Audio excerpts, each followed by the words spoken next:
So hello guys, இனி நம்ம இந்த வீடியோவில் எதை பற்றி பேச போகிறோம் அப்படின்னு பார்த்தீங்கன்னா நம்ம சங்கர் சார் இயக்கத்தில் இந்தியன் 3 இந்த படத்துக்கான எதிர்பார்ப்பு ஃபேன்ஸ் மத்தியில் அந்த அளவுக்கு இல்லை.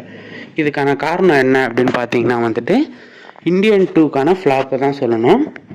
நம்ம லைக்கா ப்ரொடக்ஷன்ஸில் பார்த்தீங்கன்னா கடைசியாக எல்லா ஓரளவுக்கு ஒரு சில படங்கள் எல்லாமே பயங்கர ஃப்ளாப் ஆச்சு ஹை பட்ஜெட்டில்.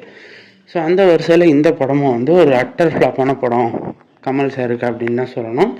பட் இப்போ பார்த்தீங்கன்னா இந்த இந்தியன் 3 இந்த படம் ஒரு வேற லெவலான படம் அப்படின்னு தான் நம்ம லைக்கா ப்ரொடக்ஷன்ஸ் தகவல் ரிலீஸ் பண்ணியிருக்காங்க.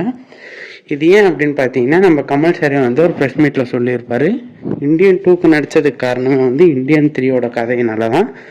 அதனால் மட்டும்தான் நான் இந்தியன் 2க்கு ஒத்துக்கிட்டேன் அப்படின்னு தகவல் சொல்லியிருக்காரு.